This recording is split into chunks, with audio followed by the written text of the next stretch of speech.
হিন্দু, উনি কলঙ্ক, উনি হিন্দুত্বের কলঙ্ক। বিষ্ণুপুরের বিজেপির প্রার্থী হিন্দুত্বের কলঙ্ক, ধর্মের কলঙ্ক। গীতাকে মাটিতে নামিয়ে অসম্মান প্রদর্শন কেন? ওনার লোক দেখানি হিন্দুত্ব দেখানোর জন্য গীতাকে অসম্মান কেন? এটা হিন্দুরা কোনো মতেই মেনে নেয়নি, মেনে নেবে না।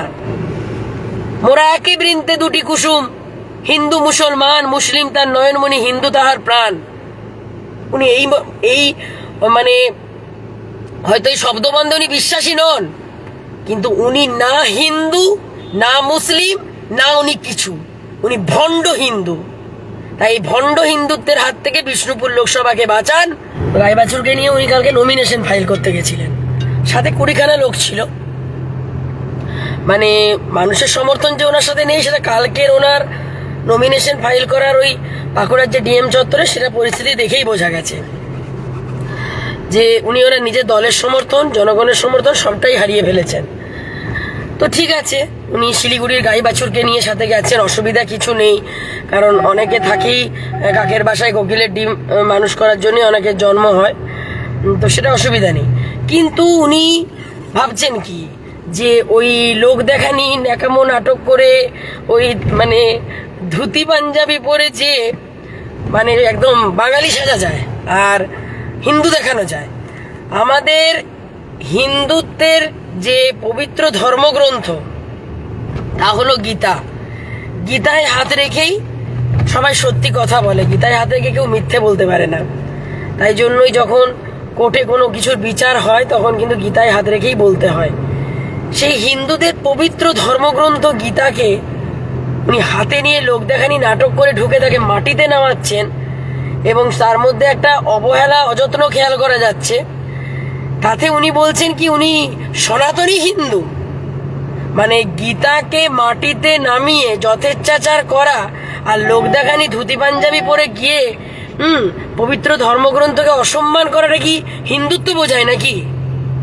মানে ভণ্ড হিন্দুত্ববাদ আর ভণ্ড হিন্দুত্বের জিগির তোলা ওনার এই নোংরা রাজনীতির বিরুদ্ধে আপনারা প্রতিবাদ করুন। আমরা হিন্দু, আমরা কখনোই এই ভণ্ড হিন্দুত্ববাদকে মেনে নেব না। বিষ্ণুপুরের বিজেপি প্রার্থী যা করেছে কালকে সেটা কিন্তু হিন্দুত্বকে অসম্মান করা, অপমান করা। কালকে প্রচুর মানুষ, এমনকি আমার অনেক সংখ্যালঘু মানুষও আমাকে ফোন করে বলছে আমরা যাতে হিন্দু না হতে পারি ধর্মে, কিন্তু আমরা যেমন কোরআন মানি তেমনি হিন্দুদের যে পবিত্র ধর্মগ্রন্থ গীতা আছে সেটাকেও মানি। তাই বিজেপির প্রার্থীকে বলুন যে এভাবে ধর্মের বেড়াজালে নিজেকে ওই ভণ্ড হিন্দুত্বের জিগির না তুলে বা ভণ্ড হিন্দু না দেখিয়ে উনি গীতাকে এবং প্রত্যেকটা ধর্মকে সম্মান করতে শিখুন। আজকে আমি যখন দেখলাম যে উনি যেভাবে মানে গীতাকে মাটিতে নামিয়ে একটা চরম অসম্মান প্রদর্শন করলেন হিন্দুদের পবিত্র ধর্মগ্রন্থের প্রতি এবং হিন্দুত্বের প্রতি, তাতে একটা জিনিস পরিষ্কার বোঝা গেল যে উনি আর যাই হোক প্রকৃত সনাতনী হিন্দু হতে পারেন না। কারণ প্রকৃত সনাতনী হিন্দু কখনোই ভণ্ড হিন্দুত্বের জিগির তুলবে না বা দেখাবে না। আর সবচেয়ে বড় কথা, যে গীতায় হাত রেখে সত্যতার যে মন্ত্র পাঠ নেওয়া হয় সেই গীতাকে মাটিতে নামিয়ে উনি অসম্মান প্রদর্শন করবেন না। 14 সালে, 19 সালে বা 11 সালেও উনি যখন নির্বাচন লড়েছিলেন তখন ওনাকে তো এই ভণ্ড হিন্দুত্ববাদের জিগির দেখাতে হয়নি, এবং সর্বোপরি এই গীতাকে নিয়ে ওনার গীতাকে অসম্মানও করতে দেখা যায়নি। কিন্তু এবারে উনি যা পরিমাণ উনি মানে কি বলবো ধর্মকে নিয়ে খেলছেন, এটা কিন্তু বুমেরাং হলাম। আমি তো খেয়াল করিনি, আমি ওনাকে ফলোও করি না, দেখিও না, কিন্তু কালকে যখন আমাকে বারবার প্রচুর মানুষ ফোনে মেসেঞ্জারে জানাচ্ছিল, হোয়াটসঅ্যাপে, যে এটা কি করে মেনে নেব, বিষ্ণুপুরের বিজেপি প্রার্থী লোক দেখানি গাই বাছুর নিয়ে মানে আপনার ধুতি পাঞ্জাবি পরে ঢুকেছেন, ঠিক আছে, ওটা নিয়ে লোকে পরোয়াও করেনি, কিছু বলেওনি, লোকে হাসছিল, জোকার বলছিল, কিন্তু বলছে যে গীতাকে মাটিতে নামিয়ে অসম্মান প্রদর্শন কেন? ওনার লোক দেখানি হিন্দুত্ব দেখানোর জন্য গীতাকে অসম্মান কেন? এটা হিন্দুরা কোনো মতেই মেনে নেয়নি, মেনে নেবে না। তাই বলবো, এসব আপনি তো 10টা বছরে কোনো কাজ করেননি মশাই, সাংসদ ছিলেন, এবং সবচেয়ে বড় কথা আপনি গীতাকে রাস্তায় নামিয়ে দিলেন। এতটা অসম্মান, এতটা উদ্ধত্ত, শুধু নিজের লোক দেখানিগিরি করার জন্য। এর ফল আপনি পাবেন, ওয়েট করুন। 4 জুন আপনি আপনার এই অধ্যত্ত আর এই পাপের ফল নিশ্চিত ভোগ করবেন। এবং সর্বোপরি এমন লোকজনের সাথে মেলামেশা করছেন, ঠিক আছে, আপনার গায়েও কি বুদ্ধি দিতে পারেনি যে আপনার গায়ে হিন্দু না মুসলমান না কি জাত ধর্ম জানি না, আপনার গায়েও কি বুদ্ধি দিতে পারেনি যে গীতাকে মাটিতে নামানো বা রাস্তায় নামানো উচিত না? না গাইকে রাস্তা থেকে তুলে নিয়ে এসছেন বলে সে রাস্তার বুদ্ধি দিচ্ছে? তো এগুলো চেঞ্জ করুন। গীতা হচ্ছে আমাদের অন্তরের জিনিস। আমরা গীতাকে সাথে নিয়ে ঘুরি। আমি গাড়িতে নিয়ে ঘুরি, কারণ আমার কাছে আমার সঙ্গে গীতাকে রাখতে হবে। আমি মনে করি কারণ গীতা হচ্ছে আমাদের কাছে এমন শক্তি যে অনেক বড় বড় বিপদ থেকে গীতা কাটিয়ে দেয় আমাদেরকে।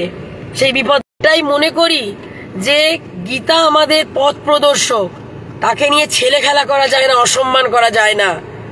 কিন্তু বিষ্ণুপুরের বিজেপির প্রার্থী যেহেতু 10টা বছর কোনো কাজ করেননি, যেহেতু 10টা বছরে কোনো উন্নয়ন করেনি, মানুষের পাশে থাকেননি, কর্মীদেরকে টাইম দেননি, সেই জন্য উনি আজকে ভণ্ড হিন্দুত্বের জিগির তুলছেন। আজকে গীতাকে অসম্মান করে রাস্তায় নামিয়ে এনেছেন, মাটিতে নামিয়ে দিয়েছেন। এত উদ্ধত্ত অসভ্যতা কেন? আমি হিন্দুদেরকে বলবো, আপনারা জেগে উঠুন। প্রকৃত হিন্দু কখনো নিজের ধর্মকে বা অন্যের ধর্মকে অসম্মান করে না। আমি একটি হিন্দু ধর্মের মেয়ে, অথচ আমি কিন্তু ধর্ম নিরপেক্ষতায় বিশ্বাসী।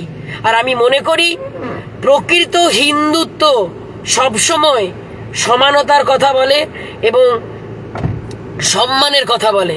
তাই এমন একজনকে কখনোই আপনারা বরদাস্ত করবেন না।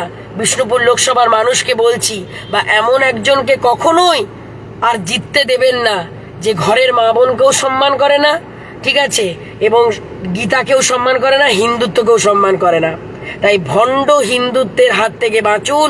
বিজেপি ভণ্ড হিন্দুদের দল, আর বিষ্ণুপুরের বিজেপির প্রার্থী উনি হচ্ছেন ভণ্ড হিন্দু। উনি কখনোই প্রকৃত হিন্দু হতে পারেন না। গীতার এই অসম্মান মানছি না, মানবো না। আমি আপনাদের কাছে করজোড়ে বলছি, গীতার এই অসম্মান মেনে নেবেন না। উনি গাই বাছুরকে সাথে নিয়ে যে গীতাকে রাস্তায় নামিয়ে বিরাট হিন্দুত্ব দেখালেন। চামড়ার বেল পরে যে এবার ঢুকে গেলেন সারেশ্বর মন্দিরে, আর হিন্দু। উনি কলঙ্ক, উনি হিন্দুত্বের কলঙ্ক। বিষ্ণুপুরের বিজেপির প্রার্থী হিন্দুত্বের কলঙ্ক, ধর্মের কলঙ্ক। মোরা একই বৃন্তে দুটি কুসুম, হিন্দু মুসলমান, মুসলিম তার নয়নমণি, হিন্দু তাহার প্রাণ। উনি এই মানে হয়তো এই শব্দবন্ধে উনি বিশ্বাসী নন, কিন্তু উনি না হিন্দু, না মুসলিম, না উনি কিছু। উনি ভণ্ড হিন্দু। তাই এই ভণ্ড হিন্দুত্বের হাত থেকে বিষ্ণুপুর লোকসভাকে বাঁচান। এবং একটাই কথা বারবার বলবো, বিষ্ণুপুর লোকসভার মানুষকে, ঘরের মেয়েটাকে ভরসা করুন। সুজাতাকে ভরসা করে আগামী 25শে মে জোড়াফুল চিহ্নে ভোটটা দিয়ে আমাকে বিপুল ভোটে জয়যুক্ত করে আগামী 4 জুন আপনাদের ঘরের মেয়েকে সাংসদ বানিয়ে দিল্লিতে অধিকার ছিনিয়ে আনার জন্য, লড়াই করার জন্য পাঠান। মমতাদির, অভিষেক বন্দ্যোপাধ্যায়ের সাথে থাকুন।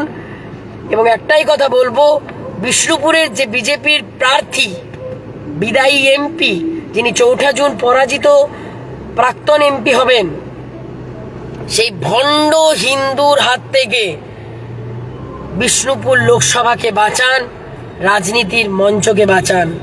এই কটি কথা বলে আমি সবাইকে প্রণাম, শ্রদ্ধা, ভালোবাসা জানিয়ে এখনকার মতো বিদায় নিচ্ছি। আসলে কি জানেন, প্রচণ্ড কষ্ট হয় যখন দেখি যে কেউ ধর্মের বেড়াজালে ধর্মকে অসম্মান করছে, বা মানে কাউকে আক্রোশে, ব্যক্তি আক্রোশে কাউকে ডাইরেক্ট অসম্মান করছে। এটা একজন শিক্ষিত নারী হিসেবে মেনে নিতে পারি না। তাই একটাই কথা বলবো যে আমি প্রকৃত হিন্দু নারী।